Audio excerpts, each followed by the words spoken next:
Hola, ¿qué tal? Buenas noches a todos. Gracias por acompañarnos en este webinar de HF Neuroscience. Hoy hablaremos sobre la experiencia clínica de neuromodulación en el Centro Médico Nacional 20 de noviembre con la doctora Marta Georgina Ochoa Madrigal. Ella es jefa del Servicio de Psiquiatría, Paidopsiquiatría, Neuropsicología y Psicología del Centro Médico Nacional 20 de noviembre. Tiene su especialidad en psiquiatría infantil y de la adolescencia por el Centro Médico Nacional 20 de noviembre y maestrías en ciencias médicas con especialidad en psiquiatría, Instituto Mexicano de Psiquiatría en la UNAM. Por favor, les pedimos que apaguen sus cámaras y sus micrófonos y sus preguntas, por favor, las daremos al final. Así la doctora nos podría responder las preguntas al final de la presentación. Doctora, hola, ¿qué tal? ¿Cómo está? ¿Cómo se encuentra? Hola, muy bien. Muchas gracias por la invitación nuevamente a este foro. No, muchas gracias Pues a usted por estar aquí. compartiendo esta experiencia clínica que para nosotros ha sido muy importante en nuestro hospital, porque se abre un paradigma para nuevos tratamientos para los pacientes y parece que no se puede dar en un servicio de una institución, pero tuvimos la oportunidad y la aprovechamos. Cosa que muchos otros servicios no lo tienen en todo el ISSSTE y en algunas otras instituciones, y para nosotros es muy importante compartir esta experiencia con los que están escuchándonos en este momento. Saludos a todos. Perfecto, muchísimas gracias, doctora. Bueno, le dejo la presentación y el bueno es todo suyo. Gracias. Ok, pues miren,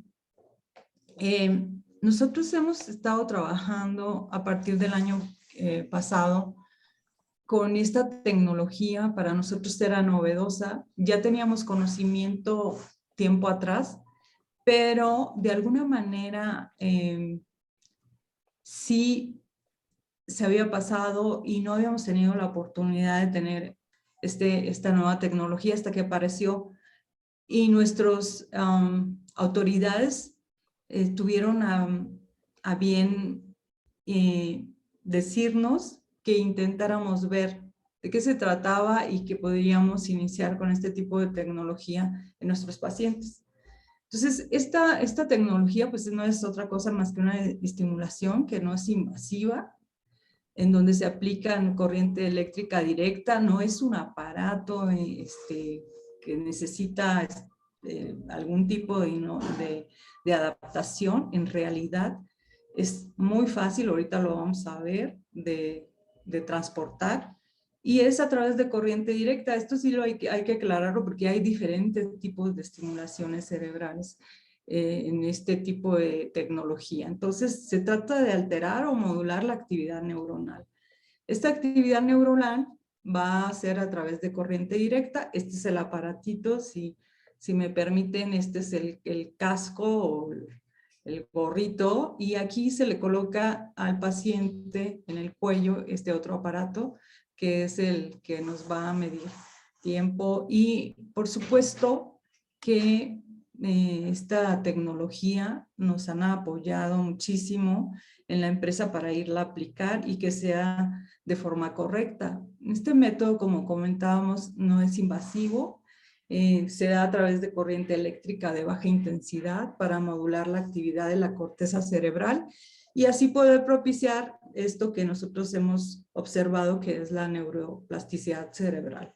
Entonces, si lo conocen, yo creo que la mayoría de los que manejamos esto en el medio sabemos de qué se trata, y además es una situación que no requiere de mucho espacio. Entonces empezamos nosotros con este tipo de estimulación. Nos dieron luz verde en nuestro servicio y elegimos a 31 pacientes. De estos 31 se fueron excluyendo pacientes, algunos no terminaron con la terapia, fueron en total 5 los que no terminaron o no concluyeron el estudio por alguna razón. Y ahorita vamos a comentar las razones con casos muy particulares, y se proponen 13 pacientes que ya recibieron esta terapia para darles un seguimiento. O sea, no nomás fueron las sesiones que se acordaron, sino posteriormente se iba a dar un seguimiento a estos 13 pacientes que se eligieron por los beneficios que obtuvieron con este tipo de terapia. Quiero mencionarles que hubo un evento en lo particular que nos marcó mucho porque cuando empezamos con la terapia no había esta necesidad y se fue creando, y de alguna manera los pacientes apoyaron el tratamiento de tal manera que hablaron con el director general del ISSSTE para que siguieran proponiéndose las terapias a estos 13 pacientes en especial para darle seguimiento y proponer para el siguiente año, el próximo año, más candidatos a este tipo de estimulación. Este es un logro porque el próximo año planteamos ingresar 43 pacientes más.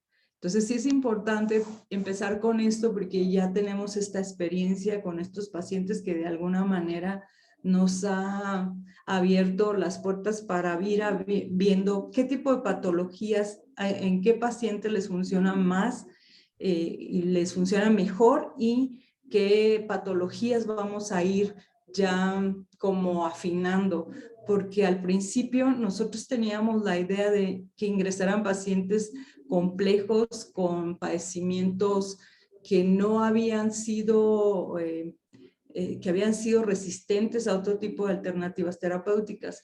Pero lo que sí es un hecho y en lo que quiero enfocarme en esta plática es en los padecimientos que nos han dado como este mayor beneficio. Y uno de ellos es el trastorno depresivo mayor que todo el mundo conoce y la depresión resistente, que está indicadísimo en este tipo de alternativas terapéuticas. Todos sabemos que la depresión mayor tiene una alta prevalencia y está asociado a deterioro importante y a costos sociales y económicos. Entonces se ha ido avanzando en lo que es la farmacología, pero también se ha propuesto este tipo de intervención en forma adicional, y esta intervención hace que las visitas médicas sean menos frecuentes y tengamos menos gastos a nivel de insumos médicos. Entonces, sí es un padecimiento que se está proponiendo para este tipo de alternativa porque es un trastorno que todos sabemos que es crónico y es discapacitante y que afecta a un gran porcentaje de la población mundial. Los síntomas que vamos a estar viendo en este tipo de padecimientos son pues un estado de ánimo bajo, tristeza, anedonia, llanto fácil, pensamientos negativos, alteraciones en el sueño o en la alimentación, falta de ganas de hacer cosas, o sea, los pacientes se quedan sentados, inmóviles, o sea, con vacíos emocionales, entre otros muchos síntomas. Entonces, sí es importante que este padecimiento que vemos con tanta frecuencia y que de alguna manera tenemos oportunidad de favorecer, sí se beneficien de este tratamiento. Entonces, sabemos que la depresión pues tiene un riesgo de mortalidad importante, por eso hay que atenderse a tiempo. Dentro de estos riesgos pues está el riesgo suicida, que es muy alto. Estamos hablando de una población joven de entre 19 a 24 años en la población de mayor riesgo de suicidio. Además, el 30% tienden a ser una depresión que nosotros llamamos refractaria, que es una depresión que no va a remitir con las terapias psicológicas y farmacéuticas que estamos acostumbrados. Entonces, sí es importante considerar este tipo de alternativa terapéutica. El cerebro, pues lo que se va a estar viendo en términos fisiológicos es que va a haber una hipoactividad en la corteza prefrontal dorsolateral izquierda asociada con emociones negativas, y la hiperactividad en la corteza prefrontal dorsolateral derecha asociada con la severidad de la depresión. Entonces sí es importante porque estos son los blancos que van a estar siendo partícipes en este tipo de opciones terapéuticas. pues sabemos que la terapia electroconvulsiva funciona en los pacientes deprimidos y refractarios, que es una de las alternativas, pero también es una alternativa pues un poco estigmatizada y de alguna manera requiere de más cuidado para la aplicación de estas técnicas. Entonces tenemos la técnica de la estimulación cerebral, que habíamos dicho que no es invasiva y que vamos a tener, que está aprobada por la FDA, incluso en depresión refractaria y en depresión profunda, ¿no? Por eso es importante saber que este tipo de técnicas sí son como mucho más benignas para un paciente deprimido en vez de someterlo a otro tipo de tratamiento. Entonces, sabiendo que esta técnica favorece este tipo de padecimientos, nosotros hemos incluido otros pacientes que nos ha sorprendido mucho la respuesta favorable en el caso de pacientes con insomnio crónico y que han tenido una participación en este estudio, que hemos ingresado pacientes con este dato y que de alguna manera nos ha sorprendido el beneficio que ha tenido en el insomnio. Nos pusimos a revisar un poquito sobre esta técnica y lo que pasaba con los participantes con insomnio, este insomnio primario crónico, y vimos que efectivamente en la bibliografía se encuentran resultados estadísticamente significativos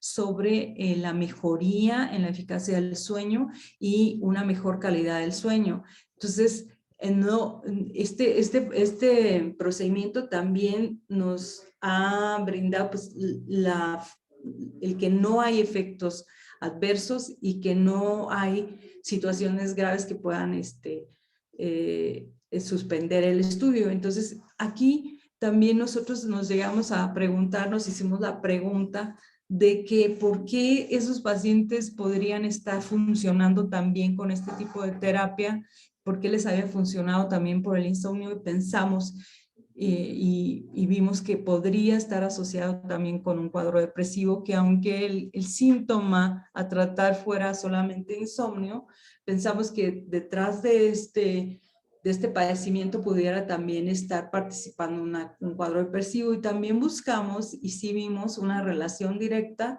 con depresión e insomnio, y donde también en las puntuaciones del sueño pues se vio una mejoría importante y sobre todo en este efecto positivo en la calidad del sueño en los pacientes. Entonces sí, nos sorprendió mucho porque parte del discurso de estas pacientes con el director general del ISSSTE fue una de ellas que tenía una depresión crónica y que no se le había quitado con los tratamientos convencionales, y que ella abogaba porque se diera una continuidad para otros pacientes, y específicamente otra de las pacientes que había tenido un insomnio con muchos fármacos, tratada durante años, que no había remitido con nada y que en este tipo de terapia funcionó bastante bien, y entonces eran las más aguerridas en ese sentido las pacientes para promover y seguir siendo beneficiadas con estas alternativas. Entonces sí es interesante porque yo lo quise enfocar en estos dos padecimientos, pero no nomás fueron estos padecimientos, ahorita vamos a hablar de los otros, de los que a veces no funcionaron. Entonces, nosotros ingresamos a los pacientes, se les dieron 20 sesiones. Estas sesiones fueron sesiones diarias de 30 minutos con un intervalo entre ellas de 30 minutos como mínimo, y bueno, con el mantenimiento conforme se iba requiriendo. Lo que quiero decirles es que nosotros tenemos poco espacio, nos han reducido de espacio después del temblor, y lo que hicimos fue utilizar un espacio muy pequeño, y esto ha sido como importante porque es un aparato que no requiere de una instalación especial y que se puede hacer en un espacio pequeño. Las sesiones también que se les daba a los pacientes Había sesiones de valoración psicológica, se aplicaban las clinimetrías porque estamos protocolizando todo este tipo de padecimientos, se le aplicaron todas las escalas. En el caso de insomnio, pues la escala para insomnio, la de depresión y ansiedad, pues Hamilton y algunas otras escalas. Pero lo más importante es que durante las sesiones también se daban unas técnicas de relajación y técnicas cognitivas que las mismas psicólogas empleaban durante el tiempo que el paciente estaba ahí, y les funcionaba muy bien. Los pacientes se sentían vistos, atendidos, y de alguna manera era algo que ellos ya esperaban. Llegaban a su sesión, se sentaban a platicar con la psicóloga mientras que le aplicaban la terapia y a hacer algún tipo de dinámica de juego. Estas valoraciones aún no tenemos concluido porque todavía pensamos ingresar más pacientes al protocolo. Por eso todavía no tenemos un resultado, pero cuando lo tengamos, con mucho gusto se los vamos a presentar todo lo que hay de mejoría con las escalas. Entonces, esta estimulación se daba a través de los electrodos, un electrodo positivo, otro negativo, y se aplicaban en las regiones prefrontales. Entonces, es importante estas regiones porque esto lo hace la persona que los aplica, pero también hay que tener conocimiento porque lo que comentábamos es, dependiendo de dónde se instalara esta corriente, es donde íbamos el blanco para la patología que se estaba buscando. Entonces, en el caso de la depresión fue en regiones prefrontales. Quiero detenerme un poco para hablarles de los otros padecimientos que tuvimos oportunidad de aplicar, y la experiencia y las aplicaciones con este tipo de técnicas. Había una paciente con un trastorno en la conducta alimentaria que también tenía un trastorno depresivo y un trastorno depresivo mayor severo, un cuadro psicótico, y que pensamos que podría ser candidata a este tipo de terapia. A ella le fue no muy bien, sino más bien regular, pero es candidata a un siguiente tratamiento. También tuvimos oportunidad de meter a una chica con un diagnóstico inicial de esquizofrenia. Ella estaba totalmente anhedónica y poco cooperadora.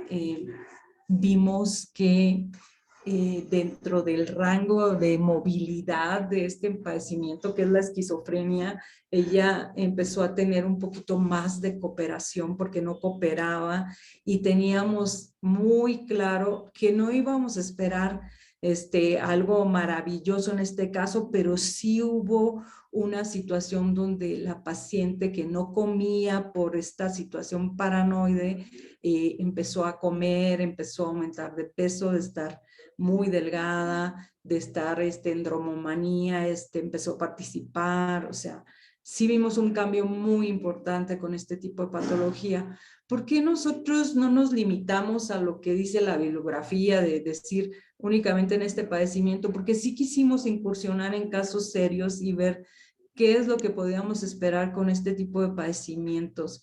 Ya está muy visto en estas patologías de depresión y recientemente lo que habíamos comentado en insomnio, pero no lo habíamos tenido oportunidad de aplicar en nuestros padecimientos, que por supuesto lo comentamos y lo hicimos, porque era importante para nosotros ver que sí lográbamos de cambios en esta plasticidad, en esta neuromodulación a nivel cerebral con este tipo de padecimientos graves. Ya también teníamos antecedentes de que el trastorno por déficit de atención e hiperactividad ha funcionado muy bien.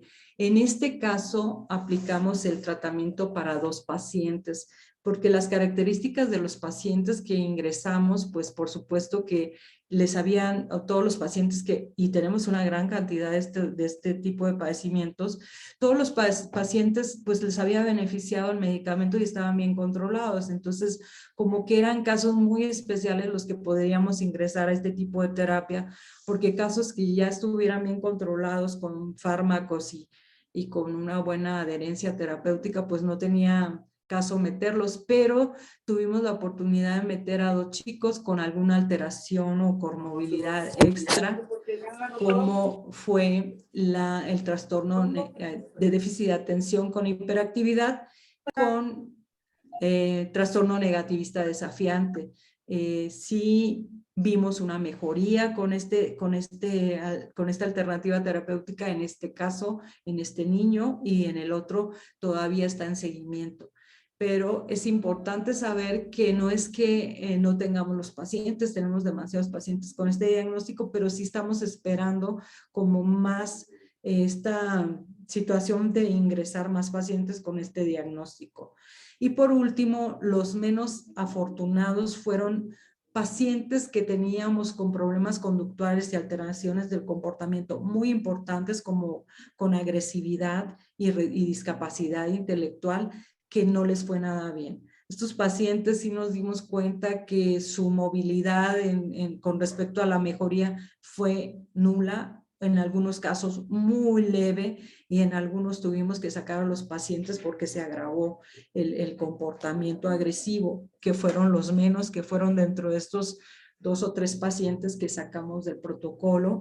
Pero quiero decirles que de alguna manera también este aprendizaje nos dejó el saber que no podemos meter este tipo de pacientes, porque estos pacientes aparte de la alteración y la discapacidad, pueden tener algún trastorno neurológico que sabemos que existe, y que muchas veces esta parte está tan dispersa a nivel cerebral que no es tan específica como para que sea beneficiario de este tratamiento. Entonces sí es importante decirlo, porque nosotros intentamos ver que estos casos que eran muy graves podrían beneficiarse de este tipo de terapia, y resultó que no. Entonces, parte de nuestro aprendizaje y de esta experiencia es pues no meter este tipo de padecimientos y buscar otras alternativas terapéuticas con estos casos que sí son graves.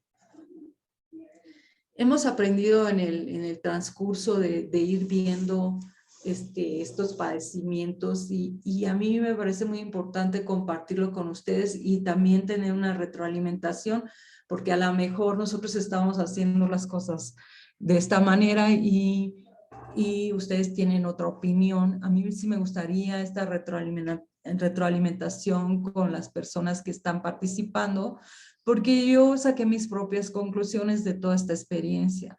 Pues ya sabemos que es importante y hay una mejoría en los trastornos depresivos, y ahora lo que iniciamos con este descubrimiento con el insomnio, con o no asociado a un trastorno depresivo, como un síntoma único o como una situación que va dentro de la patología depresiva. O sea, esto sí nos sorprendió mucho con lo del insomnio. Sí fue un hallazgo, porque no lo esperábamos, la mejoría tan importante con varios casos. Claro que nuestra casuística es muy poca, sí tenemos que seguir viendo más sobre el tema, pero ya vimos que sí se han beneficiado los pacientes, que les fue mejor fue con estos padecimientos. Y aunque se ha empleado en diferentes patologías, como comentábamos, pues no les ha ido bien a todos. No es como para todo tipo de patologías. Los pacientes que solicitaron a nuestras autoridades están en este punto de recibir un seguimiento, y sobre todo pues vamos a tener más apoyo para nuevos pacientes. Sabemos que hay muchas patologías. En este caso, el servicio de neurología tenía la oportunidad de tener este beneficio en nuestro hospital. No sé por qué razón no lo tomó, pero también sabemos que otras patologías como fibromialgias y otras alteraciones también les va muy bien a estos pacientes. No lo tomaron, mejor para nosotros, porque tuvimos oportunidad de meter más pacientes psiquiátricos. Pues es un sistema innovador, aunque ya tiene años, pero sigue siendo un sistema innovador. Es poco invasivo, yo creo que eso ya está muy claro. No tenemos que exponer al paciente a efectos colaterales importantes. A veces llegan a tener un dolorcito en la región o dolor de cabeza, a veces refieren, pero se quita posteriormente. como comentábamos, se requiere de poco espacio y cero adaptaciones. Otros tipos de aparatos que son de instalación permanente, pues sí, se tienen que tener características especiales, como que ventilación, que el piso sea, que no se mueva, etcétera, ¿no? Entonces, sí, este tipo de situaciones no las tenemos con este tipo de aparatos. Entonces, las mejorías se aprecia desde la primera semana o quizás antes, eso lo va viendo el que está evaluando en ese momento, pero generalmente se da esta semana y a veces se cita a un refuerzo. La única desventaja es esto, que a veces sí requieren de refuerzos constantes, pero de alguna manera se avanza en lo que nosotros llamamos el que el paciente pare en ese momento una patología o se sienta mejor y avance en lo que es la psicoterapia. Entonces sí sería como el único inconveniente, el que sí pueda requerir de refuerzos en ocasiones.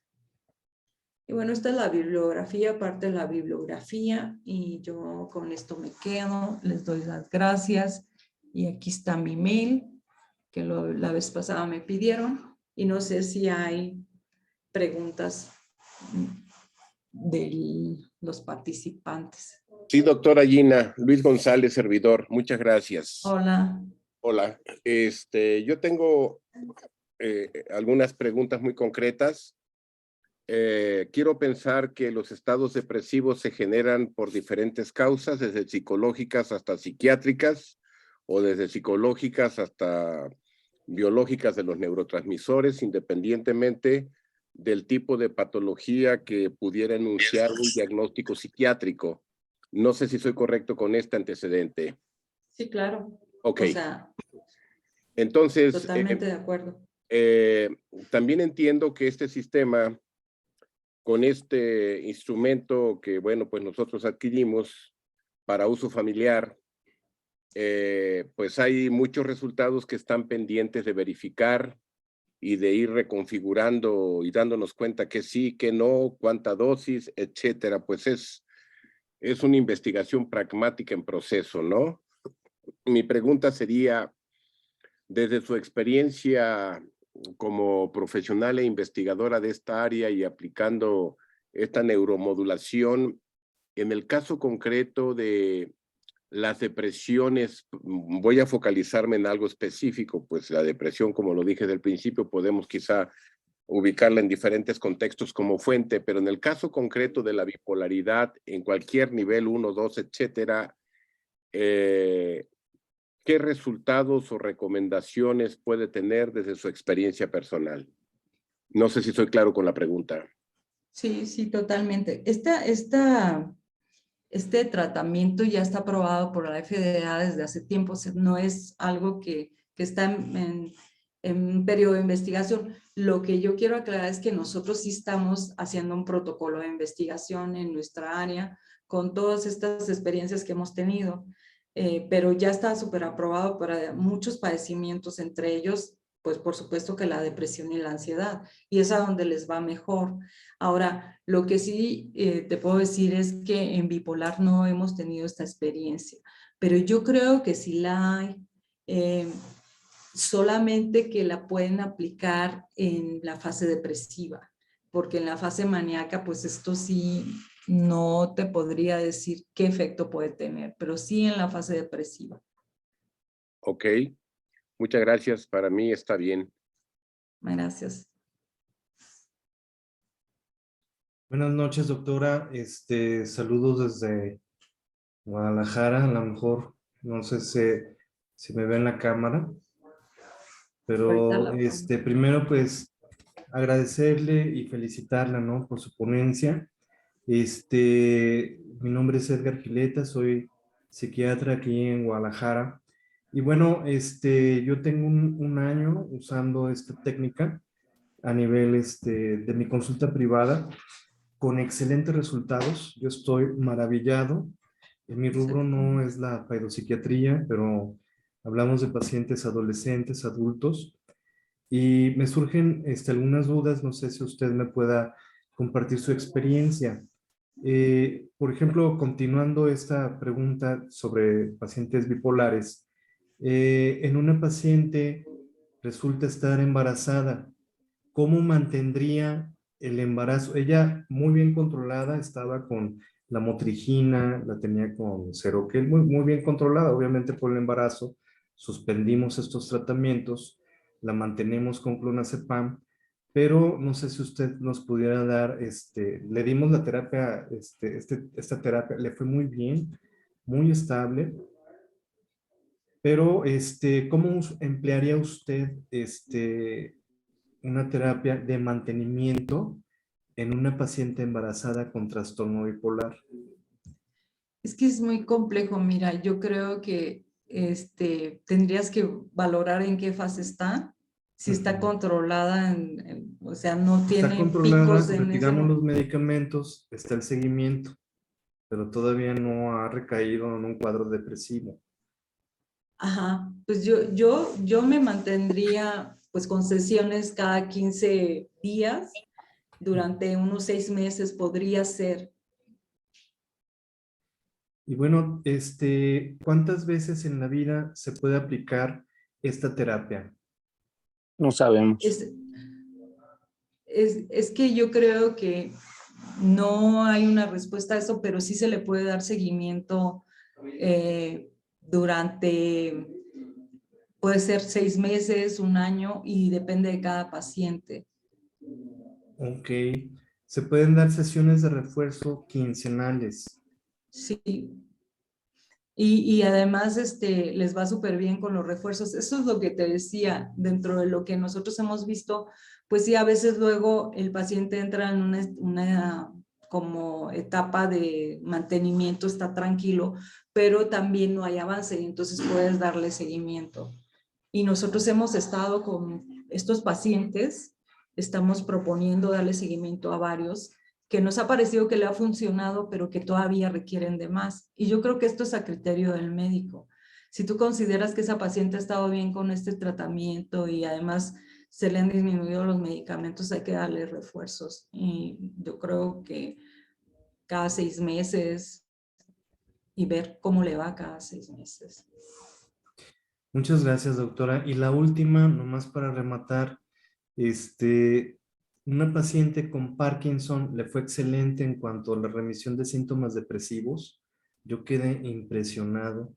Y bueno, por ahí también está, así le decimos que el gorrito, ¿no? Que para el Parkinson.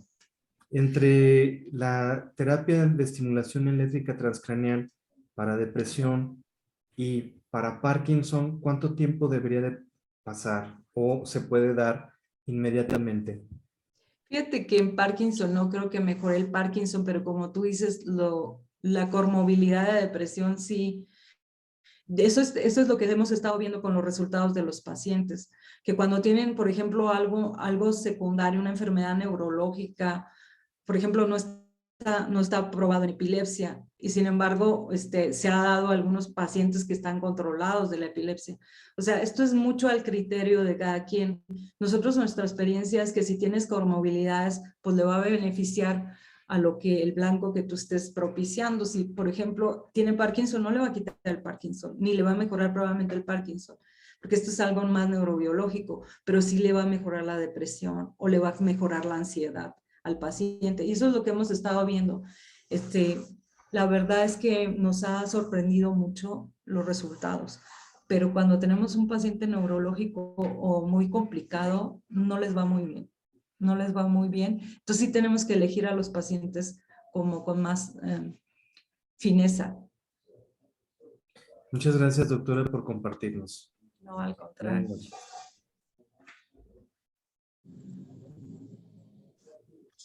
Bueno, ¿sí me oyen?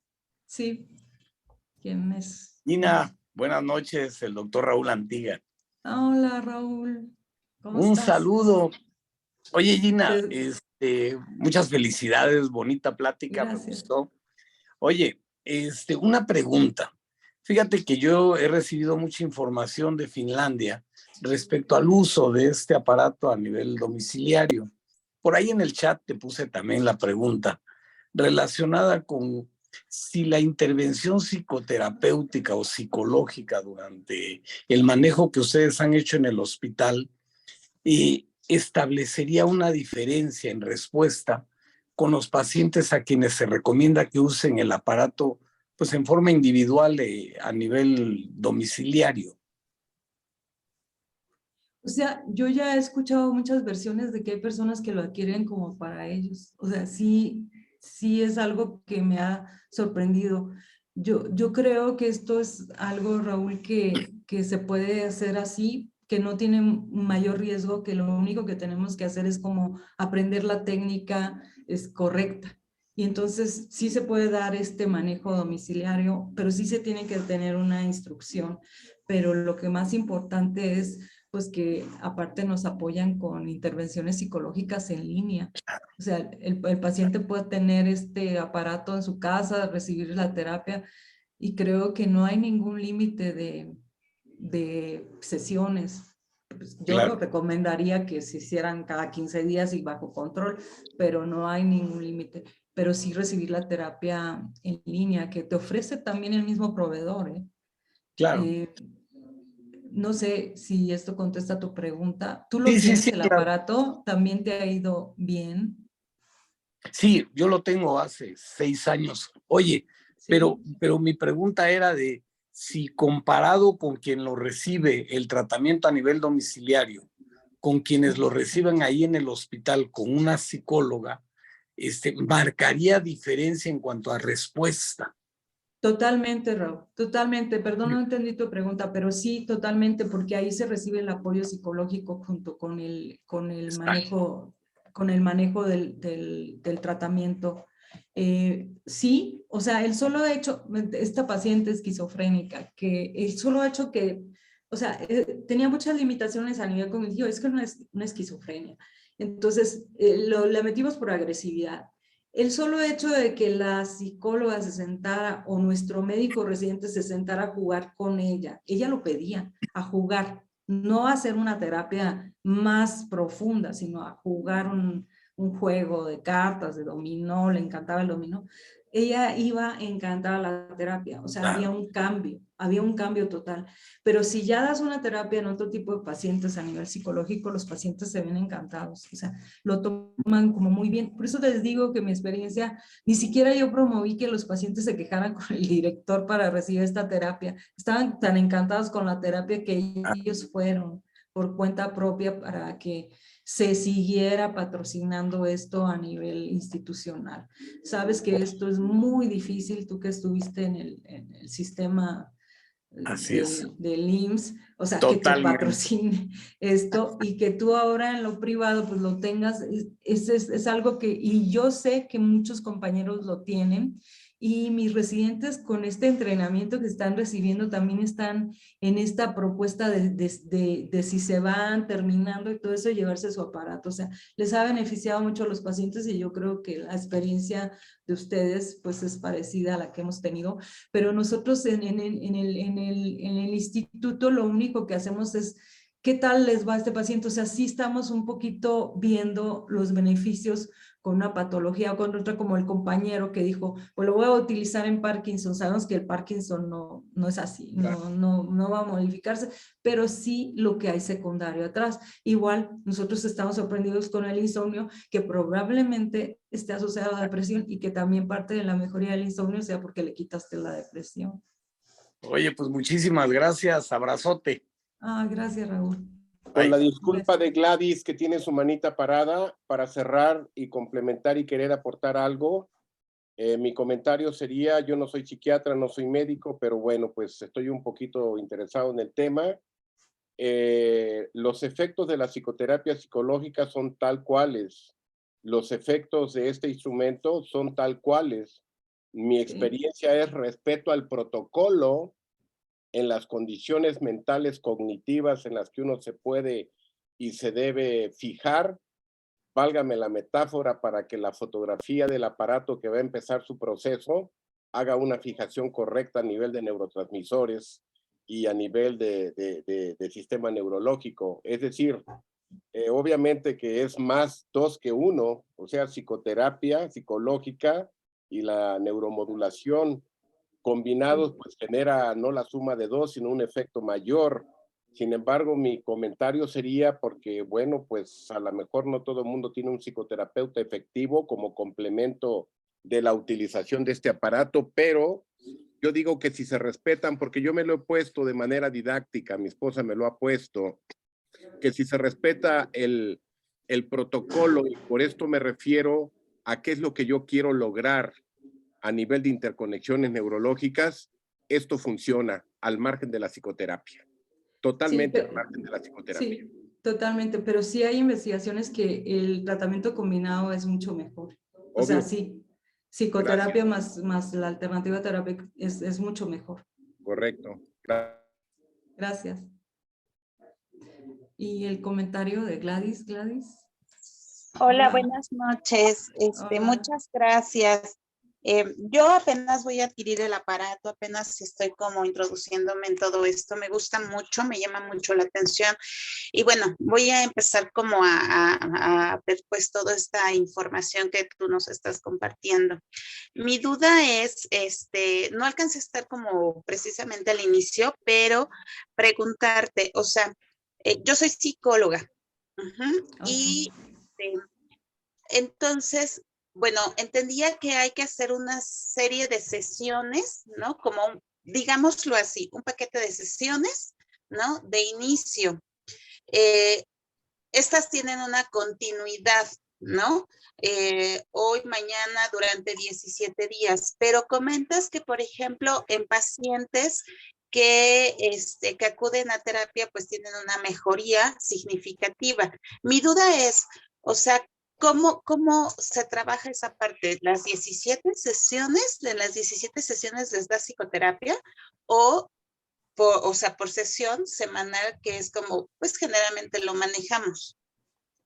Sí, mira, durante la sesión se aprovechan esos 30 minutos de duración para estar con los pacientes y estar interviniendo psicoterapéuticamente con ellos. O sea, no se les deja solos. O sea, es un momento que se aprovecha en ese sentido. Entonces, sí hay una valoración psicológica, se hacen los estudios antes y luego ya al terminar, pues nosotros les hemos dado 15 sesiones.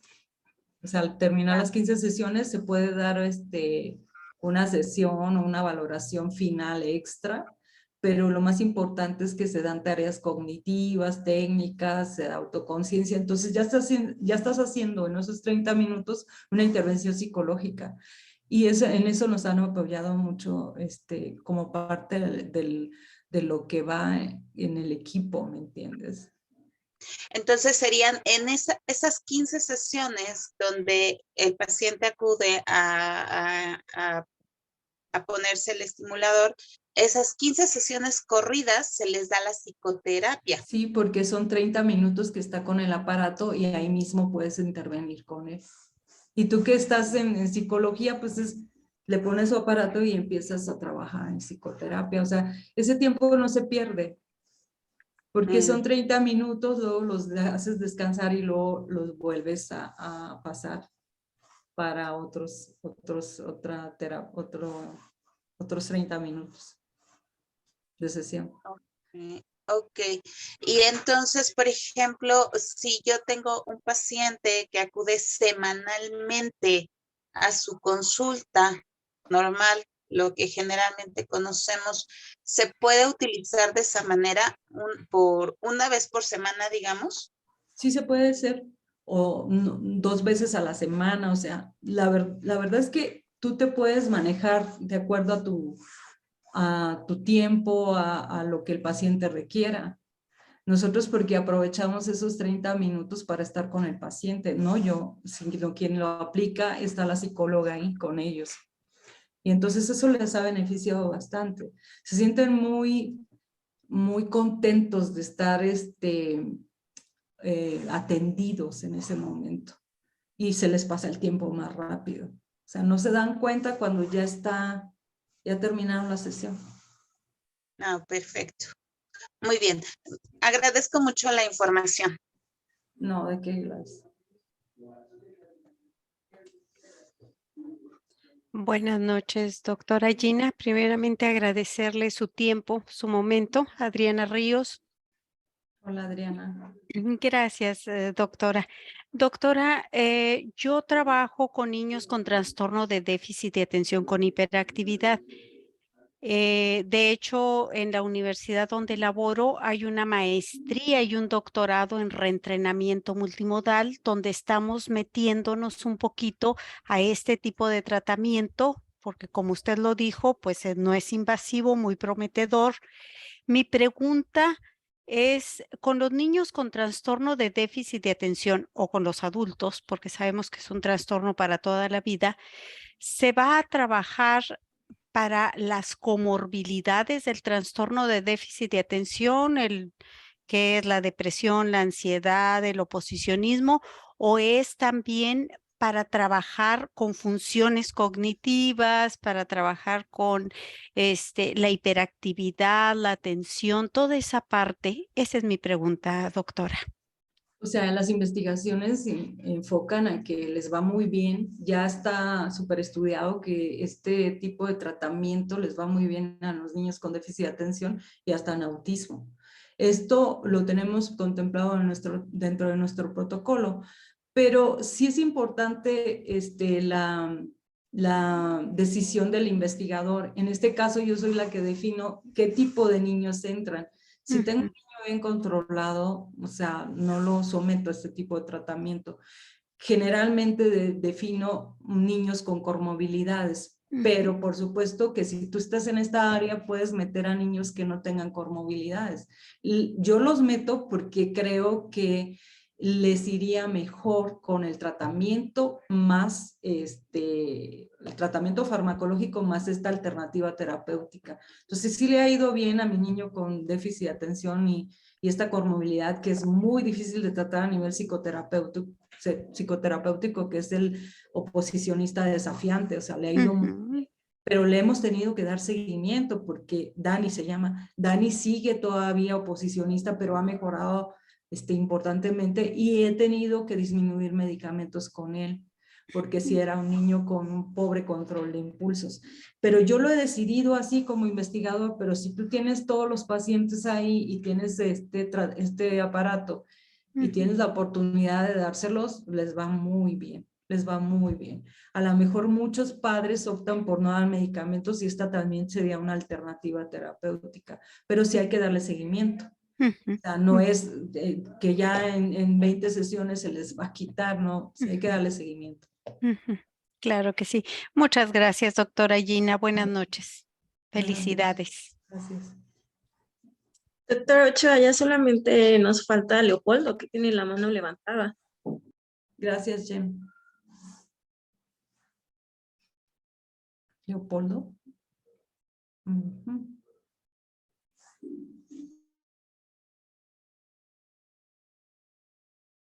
Ok, creo que el doctor creo que no puede desbloquear el micrófono. Doctor Leopoldo, A ¿está ver, presente? ¿se escucha? Listo, ya se escucha. Ok, gracias. Soy Leopoldo Zárate Hidalgo, soy psiquiatra. Solo quería hacer un comentario en lo relativo a enfermedades neurológicas. Yo he aplicado y está aprobado la estimulación magnética transcraneal, tanto en secuelas de ABC, como también en Parkinson. De hecho, se usa el protocolo de Parkinson. En el consenso internacional son 30 sesiones corridas, con descanso obviamente los fines de semana. Lo que yo hago específicamente son 30 sesiones corridas con protocolo para Parkinson, lo mismo que para accidente vascular cerebral.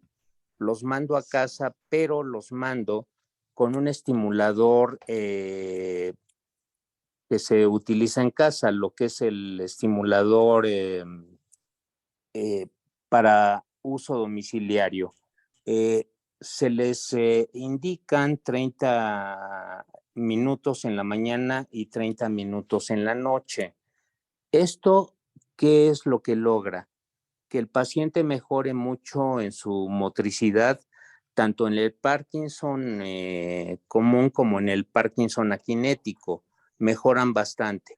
¿Cuánto tiempo se tiene que utilizar?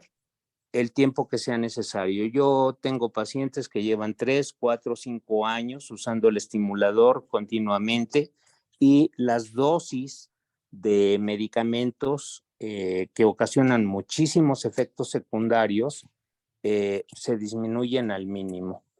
No es curativo, pero creo que es una buena alternativa para este tipo de enfermos.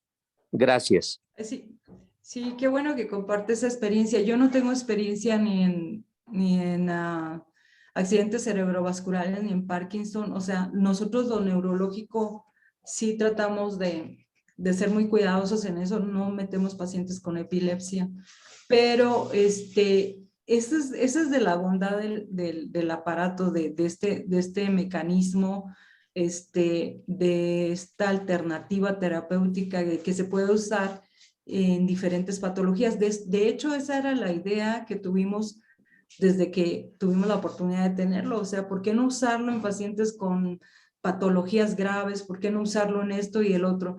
Pero sí nos hemos dado cuenta de las limitaciones que tiene. O sea, sí funciona muy bien para unas patologías y para otras no. Si usted tiene esa experiencia, doctor, pues qué maravilla. Yo creo que de alguna manera es para el beneficio del paciente. Sabemos que no va a tener efectos colaterales importantes y que al contrario, el paciente puede modular porque se trata de, pues, de esta regeneración a nivel tisular en el daño cerebral. Entonces yo creo que les está beneficiando porque hay una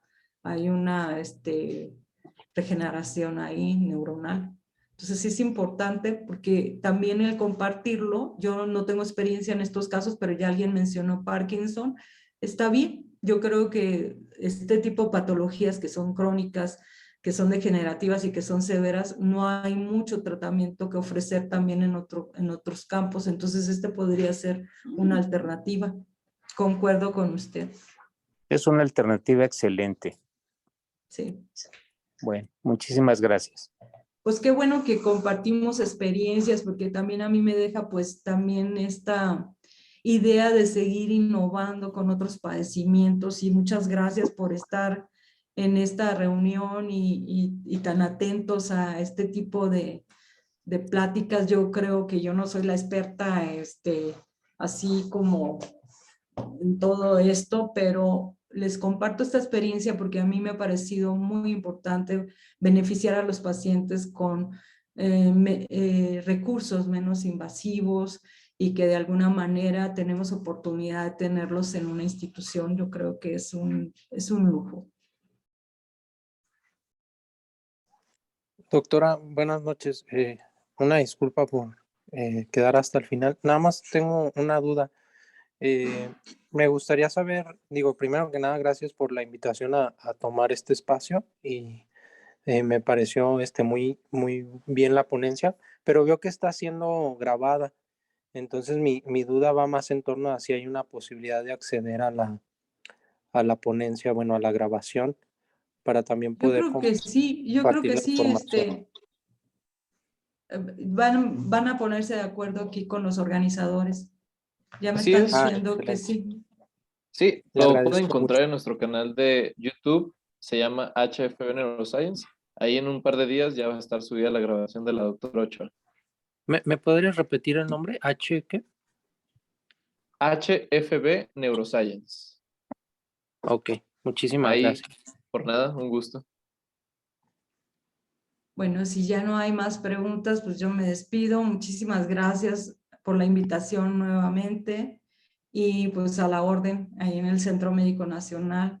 A todos mis compañeros que han tenido oportunidad también de tener el beneficio de esta nueva terapia, y a mis residentes que también están aprendiendo muchísimo con esto de los pacientes que hemos visto beneficiados con esta alternativa. Gracias por la Perfecto. invitación. Muchísimas gracias a luego. usted, doctora, por acompañarnos y por compartir toda su experiencia. Felicidades por su presentación. Estuvo muy, muy interesante. A todos los Gracias. participantes, muchísimas gracias por estar con nosotros. HFB Neuroscience les invita a entrar a nuestras redes sociales en Instagram, Facebook y YouTube. Ahí están todas nuestras redes sociales como HFB Neuroscience y HFB Neuroscience Oficial. También les pedimos, por favor, que si pueden buscar información del Congreso de Neuromodulación, que se hará pronto, pueden entrar en la página de la Sociedad Mexicana de Neuromodulación para tener más información sobre eso. Muchísimas gracias a todos por estar en este webinar y muchísimas gracias, doctora. Hasta luego. Hasta Adiós, luego. Jem. Gracias. Chao, gracias.